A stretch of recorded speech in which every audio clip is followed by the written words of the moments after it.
اب کرنا کیا ہے؟ ہم نے مقصد حیات سمجھ میں آ گیا، اچھا عمل، اللہ کی عبادت، شکر گزاری۔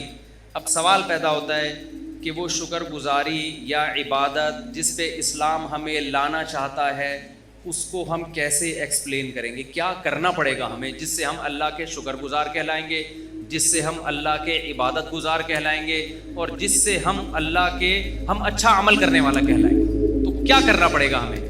میں سمجھا پا رہا ہوں؟ بس یہ بات کو میں سمیٹ رہا ہوں جلدی سے۔ اس کے لیے سورہ بنی اسرائیل میں اللہ نے 4 باتوں کا حکم دیا کہ جو آدمی 4 کام کر لے گا نا، اللہ کی نظر میں وہ عبادت گزار کہلائے گا، اللہ کی نظر میں وہ شکر گزار کہلائے گا، اللہ کی نظر میں وہ اچھا انسان کہلائے گا، اچھا عمل کرنے والا کہلائے گا۔ یہاں تک بات کلیئر ہو گئی؟ وہ 4 عمل کیا ہیں؟ سب سے پہلا دیکھو، یہ اچھے عمل کا مطلب نہیں ہے کہ آپ CA کرنا چھوڑ دیں، میری تقریر کا یہ ہرگز مطلب نہ سمجھیں کہ آپ اپنے بچوں کی بالکل بھی ٹینشن لینا چھوڑ دیں اور اسکولوں سے نکال کے ان کو ٹماٹر بیچنے پہ لگا دیں۔ ایسا نہ ہو میرے بیان کے بعد کوئی بچہ O لیول کر رہا ہو، ابا کہے بیٹا دنیا مسافر خانہ ہے، ٹماٹر بیچ۔ ٹینشن تو لینی نہیں ہے۔ میں بلا وجہ 9 سال تک ٹینشن لیتا رہا، O لیول کی فیسیں بھرتا رہا، اور تجھے چارٹرڈ اکاؤنٹنٹ بنانے کی اور کمپیوٹر کا سافٹ ویئر انجینئر بنانے کی اور امریکہ بھیجنے کی اور تاجر بنانے کی، اور اسکول آج پتہ چلا دنیا کیا ہے؟ مسافر خانہ۔ لہذا یہ ریڑھی لے اور ٹماٹر بیچ۔ بچہ کہے گا جب مسافر خانہ ہے تو ٹماٹر بیچنے کی بھی کیا ضرورت ہے؟ کیونکہ آج کے بچے بہت ہوشیار ہیں، وہ آپ سے ایک قدم آگے جائیں۔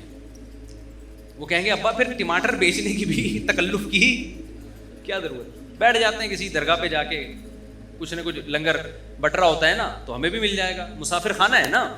وہ ایک آدمی نے اشتہار دیا کہ ایک ویکینسی ہے، ملازمت ہے، تو اس میں تنخواہ تو نہیں ہوگی لیکن 2 ٹائم کا کھانا فری ہوگا۔ 2 ٹائم کا کھانا کیا ہوگا؟ فری ہوگا۔ بندہ چلا گیا، بے روزگار بہت ہیں بیچارے، انہوں نے کہا چلو تنخواہ نہیں ہوگی 2 ٹائم کا کھانا تو ملے گا۔ تو پوچھا جی کام کیا ہے؟ اس نے کہا داتا دربار سے جا کے نا لنگر بٹ رہا ہوتا ہے، 2 بریانی کی شاپریں لے کر آنی ہے، ایک خود کھائے گا ایک میں کھاؤں گا۔ لنگر بٹ رہا ہوتا ہے، 2 بریانی کی شاپریں، 2 صبح اور 2 رات کی، تو ایک تو کھائے گا ایک میں کھاؤں گا، تو 2 وقت کا کھانا کیا ہو گیا؟ اس نے کہا میں خود ہی وہاں جا کے نہیں کھا لوں پھر بیٹھ کے۔ یہ مائنڈ ہے، یہ ہے بزنس مائنڈ۔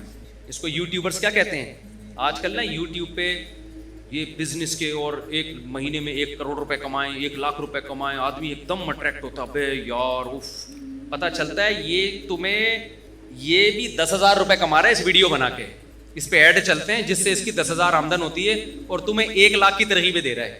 تمہیں کس کی ترغیبیں دے رہا ہے؟ اس لیے اتنا زیادہ ان لوگوں کو فری کرانے کی ضرورت نہیں ہے۔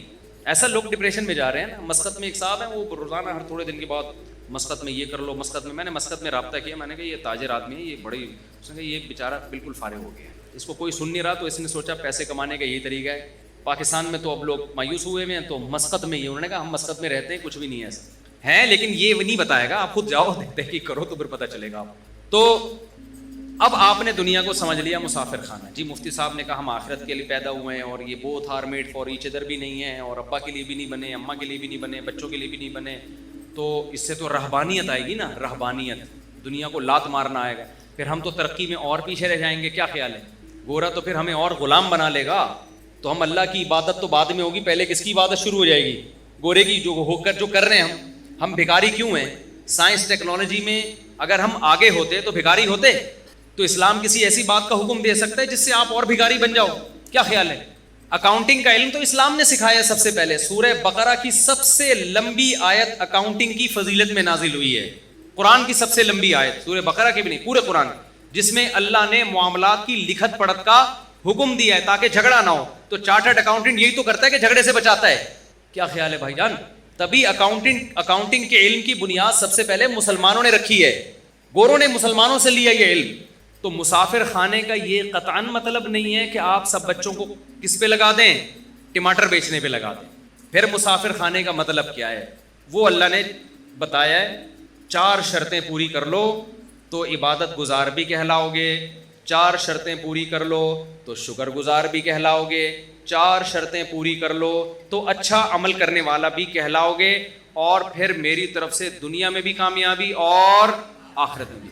وہ 4 شرطیں کیا ہیں؟ سورہ بنی اسرائیل میں ومن اراد الآخرۃ، یہ 4 شرطیں گورے میں نہیں پائی جاتی، یہ 4 شرطیں گورے میں نہیں پائی جاتی۔ جب آپ میں یہ 4 شرطیں پائی جائیں گی تو آپ گورے سے آگے نکل جاؤ گے، سمجھتے ہو؟ پیچھے نہیں رہو گے آپ، بلکہ کیا ہو جاؤ گے آپ آگے نکل جاؤ گے۔ پہلی شرط ومن اراد الآخرہ، ہر کام میں ارادہ آخرت کا ہونا چاہیے، دنیا کا نہیں ہونا چاہیے۔ وہ جو ڈرامہ ہم نے بچپن میں، ڈرامے دیکھنا صحیح نہیں ہے، وہ بچپن کی بات کر رہا ہوں میں، اس وقت کے ڈرامے ایسے ہوتے تھے کہ آدمی غیر مسلم ڈرامہ دیکھ کے مسلمان ہو جاتا تھا، لڑکیاں شرعی پردہ کر لیتی تھیں ڈرامہ دیکھ کر، ایسے زاولک کا دور تھا نا، تو وہ دوپٹے میں، ہیروئن بھی دوپٹے میں آتی تھی، ٹھیک ہے، اور جو ہیرو ہوتا تھا سرسوں کا تیل لگا کے آتا تھا سائڈ کی مانگ نکال کے، وہ ہیرو زیادہ شریف لگ رہا ہوتا تھا اپنے بچے سے، آپ کہتے تھے اس ہیرو سے ہی سیکھ لے تو کچھ۔ تو وہ ڈرامے وہ بھی جائز نہیں تھے، لیکن ایک مثال دے رہا ہوں میں، وہ بچپن میں کوئی سبق آموز چیز مل گئی۔ تو اب مجھے ایک بات بتاؤ، قرآن کہتا ہے وہ جو پائلٹ بننے کے لیے گیا تھا اور کیلے کے چھلکے پہ پھسل گیا اور ہڈی ٹوٹ گئی اور پائلٹ نہ بن سکا، وہ ناکام تھا نا؟ ڈرامے میں تو یہی دکھایا، یہ ناکام ہو گیا ایک آدمی کی مسٹیک کی وجہ سے۔ لیکن اگر وہ قرآن کی شرط پہ عمل کرتا، ومن اراد الآخرہ، جو بھی عمل اس میں نیت کیا ہو آخرت کی، تو وہ پھسلنے سے ناکام نہیں ہوتا۔ اللہ قیامت میں اس کا شمار پائلٹ میں اٹھاتے، اور اللہ کہتے یہ وطن کے دفاع کے لیے، مجھے راضی کرنے کے لیے جہاز اڑانا سیکھ رہا تھا، اگر یہ اپنے مقصد میں کامیاب ہو گیا تو بھی کامیاب، نہیں ہو گیا تو اس کا شمار مجاہدین میں لکھ لیا گیا۔ نبی صلی اللہ علیہ وسلم نے فرمایا ارمو بنی اسرائیل ارمو فإن اباکم کان رامیہ، صحابہ سے فرمایا تیر اندازی سیکھو، اس لیے کہ تمہارے باپ اسماعیل تیر انداز تھے۔ تو ہمارے نبی نے تو ہمیں دفاع کا حکم دیا ہے۔ آپ صلی اللہ علیہ وسلم نے فرمایا الخیل معقود فی نواصیھا الخیر الی یوم القیامہ، گھوڑے کو نبی نے عزت دی اس لیے کہ اس پہ جہاد ہوتا ہے۔ آپ صلی اللہ علیہ وسلم نے تیر اندازی کی فضیلت بیان کی، نشانہ بازی کی۔ قرآن میں آتا ہے اعدوا لهم ما استطعتم من قوہ، دشمن اسلام کے خلاف جتنی طاقت اکٹھی کر سکتے ہو کرو۔ نبی نے فرمایا الا ان القوۃ الرمی، فرمایا طاقت سے اللہ کی مراد ہے پھینکنے کی صلاحیت بڑھاؤ، اپنی تیر کی صلاحیت۔ تو جہاز بھی تو بم پھینکتا ہے نا لے جا کے، سمجھ میں نہیں آ رہی میرا خیال ہے بات؟ ترہبون بہ عدو اللہ وعدوکم، اللہ کہتے ہیں اپنے آپ کو اتنا مضبوط کر لو کہ اپنے اور اللہ کے دشمنوں کو اس سے ڈراؤ تم۔ تو اگر ہمارے پاس پائلٹ ہی مارکیٹ سے شارٹ ہو جائیں تو ہم ڈرا سکیں گے دشمنوں کو؟ ہمارے سارے پائلٹ نکل گئے اللہ اللہ کرنے کے لیے نا، کہ جی ٹماٹر بیچوں گا، مفتی صاحب نے بیان کیا دنیا مسافر خانہ ہے، لہٰذا ہم کیا کریں گے؟ اب ٹماٹر بیچیں گے۔ اب ہم پائلٹ بھی نہیں بنیں گے، اب ہم ٹماٹر بیچیں گے۔ تو ہماری ایئر فورس کی ایسی کی تیسی۔ اب جب انڈیا آئے گا حملہ کرنے کے لیے تو ٹماٹر پھینکیں گے نا ہم جہازوں پہ، اور ہمارے پاس تو ٹماٹر ہی ہوں گے، کیا خیال ہے؟ لہذا آپ پائلٹ بننے کو ہدف بناؤ بھائی، ہمیں ضرورت ہے اچھے پائلٹوں کی، راشد مہناز جیسے پائلٹوں کی۔ راشد مہناز کا ہدف اگر پائلٹ برائے پائلٹ ہوتا تو خدا کی قسم وہ ملک کے دفاع کے لیے جہاز کو نیچے نہیں گراتا، وہ کیونکہ اس کا مستقبل تباہ ہو رہا تھا اس میں، جو بظاہر ہو گیا۔ آپ نشان حیدر دو، اس سے راشد مہناز کو کیا فائدہ ہو رہا ہے؟ باقیوں کو تو موٹیویشن مل رہی ہے، لیکن راشد مہناز کو فائدہ آخرت کا ہو رہا ہے۔ اگر اس نے یہ کام کس کے لیے کیا؟ اللہ کے لیے کیا، دنیا کے لیے نہیں کیا اس نے۔ سمجھ میں آ رہی ہے بات کہ نہیں آ رہی ہے؟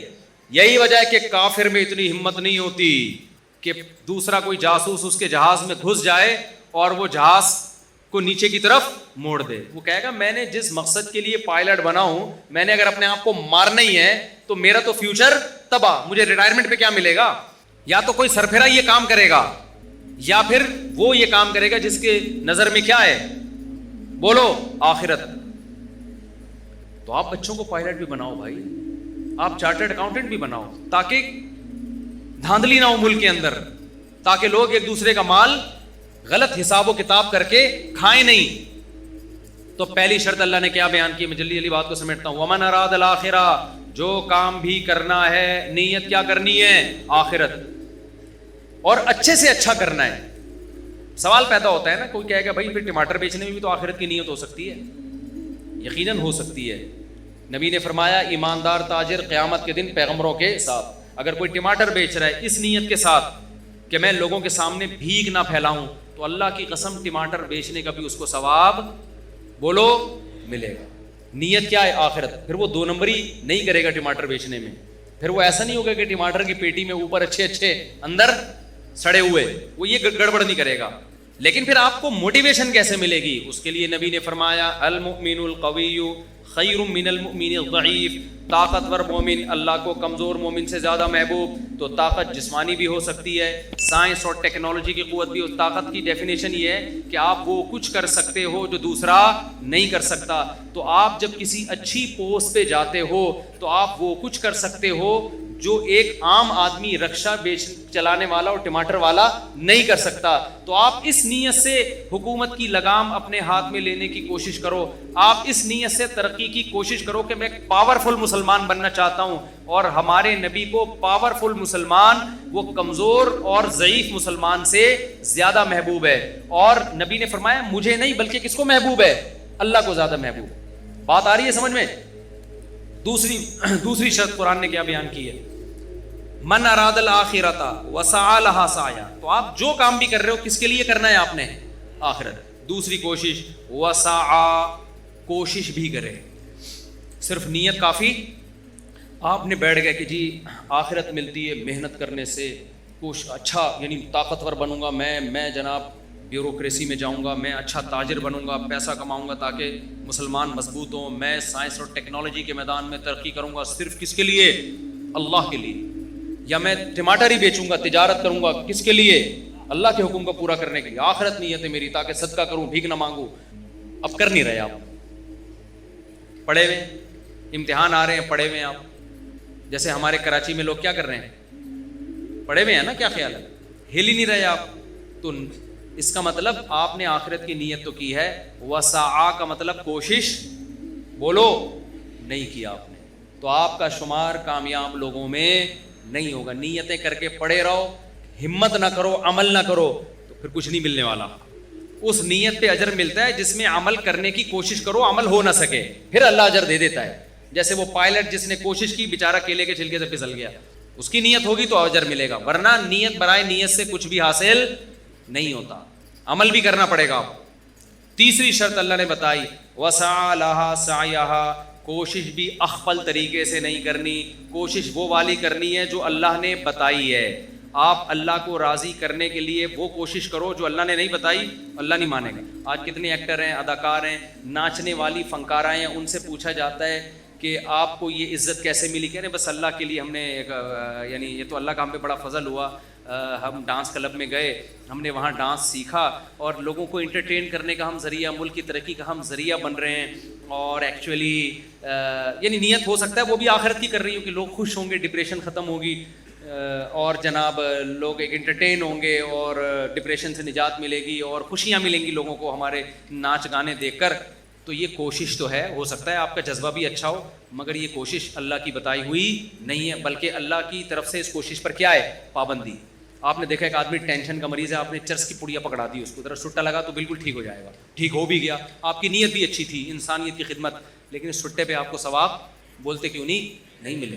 آپ سودی بینک میں جاب کرنا شروع کر دیا آپ نے، سودی بینک میں، کہ میں اپنے جو مجھے تنخواہ ملے گی میں اپنے باپ کی خدمت کروں گا، اس کو حج پہ بھیجوں گا، عمرے پہ بھیجوں گا. نیت آپ کی اچھی ہے، ثواب 2 ٹکے کا آپ کو، کیونکہ حرام پیسوں سے باپ کی خدمت پہ ثواب نہیں ملتا.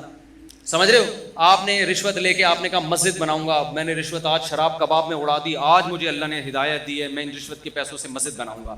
اللہ اس رشوت کے پیسوں سے مسجد کو قبول نہیں کرتے. تو کوشش وہ کرنی ہے جو اللہ نے بتائی ہے. ربیع الاول میں آپ نے کنٹینر لا کے روڈ بلاک کر دیا اور جھنڈیاں لگا کے آپ ناچ رہے ہیں ہمارے نبی کی جشن آمد رسول، لوگوں کی گاڑیاں پھنس رہی ہیں، لوگ آفس نہیں پہنچ پا رہے. اس کوشش پہ آپ کی نیت اچھی ہو سکتی ہے، ثواب آپ کو نہیں ملے گا، کیونکہ ہمارے نبی تو تہجد کے لیے اٹھتے تھے نا، تو اس کی کوشش کرتے تھے کہ گھر والوں کی آنکھ نہ کھلے گئی، وہ ڈسٹرب نہ ہو. سلام کرتے تھے رات کو اگر گھر میں آ رہے ہیں اتنی آہستہ سے کہ جو سو رہا ہے وہ اٹھے نہیں، جاگ رہا ہے وہ جواب دے دے. وہ نبی یہ کیسے برداشت کریں گے کہ میرے نام پہ پورے ملک کو آپ محرم پہ امام حسین کے نام پہ موبائل وہ سارے سگنل بند ہو جائیں، لوگ ایک ٹینشن میں آ جائیں. ملیشیا سے ایک تاجر آئے، ان کی میٹنگ تھی، وہ اتفاق سے محرم میں پہنچے. وہ کہہ رہے ہیں یار ہم کراچی ایئرپورٹ پہ اترے ہوئے، کسی کا کسی سے رابطہ ہی نہیں ہو رہا، سگنل سارے کیا ہو گئے؟ بند. کہہ رہے ہیں یار ملیشیا میں تو یہ نہیں ہوتا. میں نے کہا یہاں تو محرم میں الگ چیزیں پروگرام چلتے ہیں، ربیع الاول میں الگ چلتے ہیں، سفر میں الگ چلتے ہیں، ہر چیز میں ایک الگ ہی. نبی نے فرمایا جو راستے سے تکلیف دہ چیز نہیں اٹھاتا وہ مومن نہیں ہے. تو جو راستے میں کنٹینر پھینک کے روڈ بلاک کرتا ہے وہ کہاں سے مومن ہو گیا؟ ایک کانٹے سے تکلیف زیادہ ہوتی ہے، یہ کنٹینر سے ہوتی ہے. ہمارے پیغمبر نے حکم دیا, بخاری مسلم کی حدیث ہے, کہ راستے میں کانٹا پڑا ہوا ہے نا, آپ گزر کے نہیں اٹھا رہے, آپ ایمان کے آخری درجے پہ بھی نہیں ہو. جو کانٹا پھینک رہا ہے وہ کیسے ہوگا؟ جو ہٹا نہیں رہا اس کو برا کہا جا رہا ہے, تو جو پھینک رہا ہے وہ کہاں سے ایمان پہ ہوگا؟ اور جو کانٹے سے بڑی چیز کنٹینر, کتنی خواتین جو پریگننٹ ہوتی ہیں جن کو ایمرجنسی ہاسپٹل میں پہنچنا ہے, وہ جلسوں میں ٹریفک میں جام. محرم کے جلسوں میں کیا ہوتا ہے, ربیع الاول کے جلسوں میں کیا ہوتا ہے؟ مذہب کے نام پہ لوگوں کو اذیت پہنچائی جاتی ہے. جب ان سے کہا جائے بھائی کس صحابہ نے ربیع الاول منایا, کسی تابعی نے بنایا, آج بھی حرم میں نہیں منایا جاتا, تو آپ کیوں وہ کر رہے ہو؟ کہہ رہے ہم نبی کی محبت میں کر رہے ہیں. آپ یقیناً محبت میں کر رہے ہو, ہم آپ کی نیت پہ شک نہیں کرتے, مگر کر وہ رہے ہو جو آپ کا نفس آپ کو کہہ رہا ہے. اللہ رسول کے بتائے ہوئے طریقے کو آپ فالو نہیں کر رہے. تو قرآن نے تیسری شرط بیان کی ہے, کوشش تمہاری گڑھی ہوئی نہیں ہونی چاہیے, کوشش وہ ہونی چاہیے جو میں نے بتائی ہے. اور آخری شرط اللہ نے بیان کی جو انتہائی اہم, وَهُوَ مُؤْمِنٌ, اللہ کہتے ہیں ایمان بھی ہونا چاہیے, توحید پرست ہونا چاہیے. مشرک کا, کافر کا کوئی نیک عمل میں قبول نہیں کروں گا. اللہ پہ, اس کے پیغمبروں پر, اس کی کتابوں پر ایمان ہوگا تو نیکی کا اجر ملے گا, ادروائز دنیا میں اجر ملے گا, آخرت میں اجر نہیں ملے گا. بات آ گئی کھوپڑی شریف, اب تو دماغ شریف کہنا چاہیے. تو یہ 4 شرطیں میرے بھائی پوری کر لو. ہم آپ کو ترقی سے منع نہیں کرتے, ہم آپ کو پڑھائی سے منع نہیں کرتے, ہم تو کہتے ہیں پڑھو. ہمارا تو ان پڑھ ہونا ہی دنیا کی بربادی کا بہت بڑا سبب ہے. لیکن کس کے لیے پڑھو؟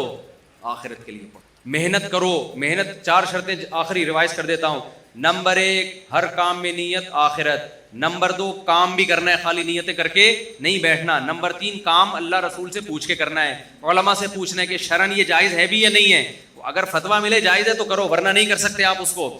نمبر 4, آپ کا ایمان بھی ہونا چاہیے اللہ پہ, اس کے رسولوں پر, اس کی کتابوں پر, ختم نبوت پہ, جو اسلام کے ضروری عقیدے جن کو ایمان مفصل, ایمان مجمل کہا جاتا ہے. اللہ کہتے ہیں جو ان عقیدوں کو نہیں مانے گا اس کا عمل قبول نہیں ہوگا. اس کا عمل راکھ کے ڈھیر کی طرح ہے, دیکھنے میں بہت لگتا ہے, پھونک مارو اڑ جائے گا. کیونکہ اللہ کہتے ہیں آنا میرے پاس ہے, جو مجھے مانتا ہی نہیں ہے تو اجر میں کہاں سے دوں گا اس کو. لوگ کہتے ہیں نیوٹن نے اتنی خدمت کی انسانیت کی, تو کیا وہ بھی جہنم میں جائے گا؟ میں نے کہتا بھائی مجھے نہیں پتا وہ کہاں جائے گا, جنت میں جائے گا یا جہنم میں جائے گا. وہ تو نیوٹن آخرت میں ملے گا تو اس سے پوچھیں گے آج کل کدھر گھوم رہے ہو بھائی تم. لیکن ایک بات ہے کہ میں نے کہا آپ کو نیوٹن سے اتنی محبت ہے کیونکہ اس کے آپ پر احسانات ہیں. اس نے بہت سارے سائنسی عقدے حل کیے, اس کی وجہ سے بہت ساری چیزیں ایجاد ہوئیں. تو اللہ قیامت میں نیوٹن سے سوال کرے گا کہ پبلک کو تیرے احسانات کی وجہ سے تجھ سے محبت تھی, تو نے مجھے بھی یاد رکھا میرے احسانات کی وجہ سے نہیں. یہ بات سمجھ میں؟ تو اللہ تو سب سے پہلے کس کے بارے میں پوچھے گا؟ آپ کے ابا نے آپ کو فرانس 2 منٹ میں بعد پھر اذان ہوگی اور اذان کے فوراً بعد جماعت کھڑی ہو جائے گی, ٹھیک ہے نا. 9 بجے ہی جماعت ہوگی, بے فکر رہیں, جماعت دیر سے نہیں ہوگی. میں جہاں بھی بیان کے لیے جاتا ہوں نا, جماعت ٹائم پہ ہی ہوتی ہے. تو 9 بجے ہی جماعت ہوگی, سنتوں کا ٹائم نہیں دیں گے. کیا خیال ہے؟ آپ نے اپنے بچے کو فرانس بھیجا اعلیٰ تعلیم کے لیے, انویسٹمنٹ کی, پیسہ خرچ کیا, میرا بچہ بڑا سائنٹسٹ بن کے آئے گا, پھر اتنا میں پیسہ لگاؤں گا, پھر بوڑھے باپ کی خدمت کرے گا. بچہ فرانس سے جرمنی نکل گیا, وہاں سے جاپان نکل گیا. ابا کے پیسوں پہ کھا پی کے اس نے ٹرسٹ بنایا, پھر اس نے جناب جاپانیوں کی بھی خدمت کر رہا ہے, امریکیوں کی بھی خدمت کر رہا ہے. ابا کو ایک دن بھی فون کر کے نہیں پوچھا. ابا بڑھاپے میں ریٹائر ہو گیا, بچے سے کہہ رہا ہے بیٹا فون ہی نہیں اٹھا رہا, انسانیت کی خدمت کر رہا ہے. تو انسان کہیں گے یہ بندہ بڑا نائس ہے یار. ابا سے جب پوچھو گے, ابا کہے گا آنے تو دو, میں نے تو اس کو جائیداد سے بھی آگ کر دیا ہے, اور میں اب نادرہ سے بھی اس کا نام اپنے بیٹوں کی فہرست سے نکال رہا ہوں. تو بھائی ابا جب مانے گا جب تم ابا کو مانو گے. تو اللہ کہتا ہے جن سائنسدانوں نے انسانیت کی خدمت کی, انسان ان کو مانتے ہیں, ان کو نوبل پرائز بھی دیتے ہیں, ان کی عزت بھی ہوتی ہے, یونیورسٹی ان کو پڑھایا بھی جاتا ہے. جب آخرت میں میرے پاس آئیں گے تو سارا خرچہ تو میرا ہوا ہے نا ان کے اوپر. کیا خیال ہے؟ خرچہ کس کا ہوا ہے؟ جب نیوٹن پیدا ہوا تھا اس کی ماں کی چھاتیوں میں دودھ کیا آئنسٹائن نے پیدا کیا تھا؟ تو خدا نے پیدا کیا تھا. نیوٹن نے خدا کا شکر کیوں؟ میں نہیں کہہ رہا نیوٹن نے شکر ادا نہیں کیا بھائی, مجھے نیوٹن کی رپورٹیں نہیں ہیں, میں تو ایک مثال دے رہا ہوں. اگر ادا کیا ہے تو کامیاب ہوگا, ادا نہیں کیا تو کیا ہوگا؟ ناکام ہوگا میرے بھائی, ناکام ہوگا. اللہ کہے گا جس نے تجھے پیدا, اللہ کہے گا آسمان سے بارشیں تو میں برساتا تھا, زمین سے تناور درخت کون اگاتا تھا؟ تو خالی یہ بتاتا تھا کہ یہ کیسے اگ رہا ہے, یہ آم کی گٹلی سے آم کیسے بنتا ہے. اس آم کی گٹلی میں ایسے سافٹ ویئر کہ گوبر پانی مٹی کے ملاپ سے درخت بنتا ہے, اور درخت میں پھول اگتے ہیں, پھول تتلیوں کو مائل کرتے ہیں, ان سے نر مادہ پھولوں کا ملاپ ہوتا ہے, پھر آم پیدا ہوتا ہے, اور ہر آم میں وہی گٹلی ہوتی ہے جو زمین میں تم نے دفن کی ہوتی ہے. یہ سافٹ ویئر تو نیوٹن نے تھوڑی انسٹال کیے ہیں, نیوٹن نے تو بتایا کیسے. نیوٹن نے تو یہ بھی نہیں بتایا, وہ کسی اور سائنسدان نے بتایا, لیکن مثال دے رہا ہوں. کرنے والا کون ہے بھائی؟ وہ تو میں ہوں. نیوٹن نے کتنی دفعہ آم کھائے ہوں گے, کتنی دفعہ گائے کا دودھ پیا ہوگا اس نے, جو سوکھے چارے سے خدا نے گائے کا دودھ بنا کے اس جانور کے تھنوں میں ڈالا. تو اللہ کو یہ حق ہے کہ وہ سائنسدانوں سے بھی پوچھے کہ انسانوں نے تم سے اتنی محبت کی, تمہیں اتنی عزت دی کیونکہ تم نے انسانوں کی خدمت کی. تو جس نے تم پہ خرچہ کیا ہے, جس نے تمہیں بنایا اور تمہیں اس قابل کیا کہ تم انسانوں کی خدمت کر کے عزت حاصل کر سکو, تم نے اس کو کتنا یاد کیا, اس کے پیغمبروں کو, اس کے سفیروں کو تم نے مانا, ان کی تعلیمات کو تم نے فالو کیا کہ نہیں کیا. تو آخرت میں کامیابی اور ناکامی کا کرائٹیریا, معیار الگ ہے. دنیا میں مائیکل جیکسن بن جاؤ گے تو کیا ہو جاؤ گے؟ کامیاب ہو جاؤ گے. آخرت میں نہیں ہوتے میرے بھائی. سمجھتا ہے کہ نہیں سمجھتا ہے؟ میرا خیال ہے اچھوں کو بھی سمجھ میں آ گیا ہوگا. لیکن ہماری مثال اس جانور کی طرح ہے. میں مثال نہیں دوں گا, نام نہیں لوں گا, مسجد میں بھی اور ہم لوگ مجھ سمیت سب کی انسلٹ ہوگی اس میں, کہ جس کو 100 سال کے بعد بھی نکالا جائے تو وہ ویسے کا ویسے ہی رہتا ہے جیسے 100 سال. بلی کی مثال دے رہا ہوں, غلط نہ سوچیں آپ. تو میں بھی اس میں داخل ہوں. ہم بھی سنتے بھی رہتے ہیں, کہتے بھی رہتے ہیں, لیکن ہمارا ہر آنے والا دن ہم کو خدا کے قریب کرنے کے بجائے خدا سے دور کر رہا ہے. آپ اپنا ماضی میں ہم زیادہ اچھے تھے, ہر آنے والے دن ہم اللہ کے قریب ہونے کے بجائے اللہ سے دور. تبھی شاعر نے کہا نا, نظر سوئے مرقد, قدم سوئے مرقد, مرقد قبر کو کہتے ہیں, قدم سوئے مرقد, نظر سوئے دنیا. تیرے قدم قبر کی طرف روز بروز جا رہے ہیں اور نظر تیری بحریہ ٹاؤن کے پلاٹوں میں لگی ہوئی ہے. تو شاعر کیا کہتا ہے, کہاں جا رہا ہے کدھر دیکھتا ہے, جا کدھر رہا ہے, دیکھ پلاٹوں کی طرف رہا ہے. ہر آنے والا دن مجھے اور آپ کو قبر سے قریب کر رہا ہے کہ نہیں کر رہا؟ لیکن ہر آنے والے دن میں ہماری نظر میں بحریہ ٹاؤن کی ویلیو کم ہونے کے بجائے بڑھ رہی ہے. تو قبر کی جا قبر والے پلاٹ کی طرف رہے ہیں اور دیکھ کدھر رہا ہے؟ بحریہ ٹاؤن کی طرف رہا ہے. ایک دن ریاض ملک کا بھی جنازہ اٹھے گا میرے بھائی. جو اتنا بڑا مالک ہے وہ اپنے آپ کو نہیں, وہ جائے گا 6 فٹ کی قبر میں. راحت اندوری نے کہا تھا نا کہ 2 گز صحیح لیکن میری ملکیت تو ہے. اے موت تو نے مجھے زمیندار کر دیا. اصل زمینداری ہمیں قبر میں ملتی ہے, وہ ہمارا اپنا پلاٹ ہوتا ہے. آج کل تو وہ بھی نہیں ہے. تھوڑے دنوں میں گورکن وہاں سے بھی نکال کے نا شاپر میں ہڈیاں ڈال کے پتہ نہیں کؤوں کو کھلا دیتا ہے, دوسرا مردہ دفناتا ہے اس میں. تو جو اپنا تھا وہ بھی اب اپنا نہیں رہا. تو آپ بحریہ ٹاؤن کو سمجھ رہے ہو میرا ذاتی پلاٹ ہے, پھر تمہارا ذاتی باتی ڈرامے بازی ہے یہ. اس میں زیادہ یہ بچوں کے کام ہیں, جو بچے کھلونے جھنجھونے سے خوش ہو رہے ہوتے ہیں. تو آپ بھی بلڈنگوں سے کیا ہو رہے ہو, جھنجھونے سے خوش ہو رہے ہو. تو یہ خوش نہ ہو, کیونکہ یہ خوشی آپ کو ڈپریشن میں لے کے جائے گی. اللہ سمجھنے کی, عمل کی توفیق عطا فرمائے, اور سب سے پہلے مجھے اور آپ